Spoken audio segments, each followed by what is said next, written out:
এটি আলোচিত হারুনের ভাতের হোটেলের দৃশ্য নয়, এটি রাজধানীর দৈনিক বাংলায় মোস্তফার ভাতের হোটেলের দুপুরের দৃশ্য। মধ্যবিত্ত থেকে শুরু করে শ্রমজীবী মানুষেরা অত্যন্ত আন্তরিক পরিবেশে দুপুরের খাবার খাচ্ছেন। প্রতিদিন এখানে রান্না হয় ৪০ কেজি চালের ভাত, পাওয়া যায় ইলিশ, রুই, পাঙ্গাস, গরুর মাংস, গরুর বট, ডিম, শুটকি সহ বিভিন্ন ধরনের ভর্তা ভাজি, সাথে রয়েছে ডাল।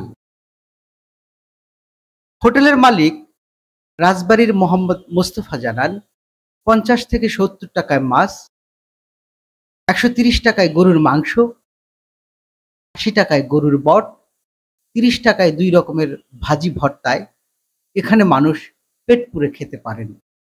প্রতিদিন ১,০০০ থেকে ১,২০০ মানুষ এখানে দুপুর থেকে বিকাল পর্যন্ত খাবার খেয়ে থাকেন।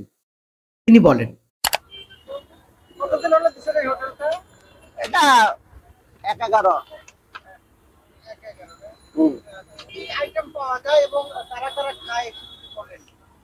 মোটামুটি রিক্সাওয়ালা হয়তো মধ্যবিত্ত, নর্মাল যারা আছে ওনারা খাওয়া দাওয়া করে।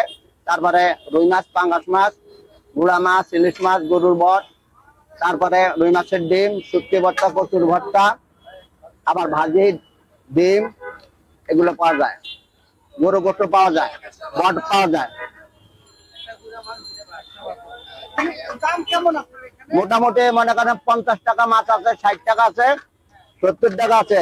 আবার ভর্তা, ভাজি ভর্তা আছে ৩০ টাকা, সবজি দুইটা মিলে একটা নিলে ৩০ টাকা, দুইটা নিলে ৩০ টাকা। মোটামুটি আল্লাহর রহমতে চলে যায় আর কি।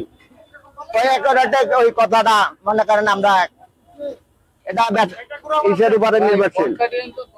যেদিন মোটামুটি ভালোবাসা কিনা হয় ওর উপরে নির্ভরশীল। জি, ১২০ টাকা প্লেট হাড্ডি চর্বি ছাড়া গরুর মাংস।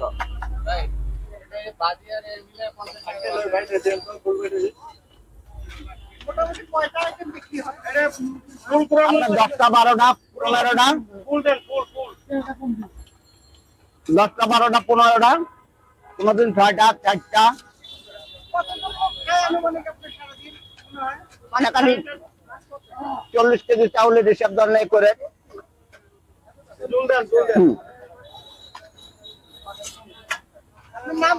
মোহাম্মদ মোস্তফা, রাজবাড়ী।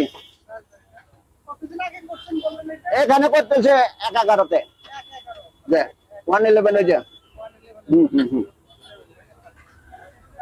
এটা গেছিলাম ওই যে থানার সামনে। এটা কাস্টমারের কাছে জিজ্ঞেস করলে মোটামুটি ভালো হয়। আমার কাছে আমি ভালো বলবো, কিন্তু কাস্টমারের কাছে জিজ্ঞেস করলে ভালো হয়। ২০০৭ সালে 111-এর সময় গড়ে ওঠা এই হোটেলে প্রায় ৮ বছর ধরে ভাত খান ক্ষুদে ব্যবসায়ী আব্দুর রশিদ। তিনি জানালেন, খাবারের মান কেমন? মোটামুটি ভালো। কেমন দামের মধ্যে কি পাওয়া যায়? এই ৫০ টাকা, ৬০ টাকা, আবার ৮০ টাকা আছে বোয়া। আপনি কি করেন? আমি ব্যবসা করি। কোথায় অফিস? ব্যবসার জায়গা কোথায়? বলতো এত দূর থেকে এখানে খাইতে আসেন কেন? না, এই যে আমি কাছাকাছি খাই, সস্তা খাইতারি। আমি কতদিন হলো খান? তো মনে ৭-৮ বছর। আপনার নাম কি স্যার? আমার নাম মোহাম্মদ রফি। ফুটপাতের হলেও স্বাস্থ্যকর পরিবেশ, কম মূল্যে খাবার ও আন্তরিক ব্যবহারের কারণে রাজধানীতে বেশ জনপ্রিয় হয়ে উঠেছে মোস্তফার ভাতের হোটেল। শুধু নিম্নবিত্ত বা শ্রমজীবীরাই নয়, আশেপাশের অফিসের অনেক বড় কর্মকর্তারাও এখান থেকে খাবার পার্সেল করে নিয়ে যান।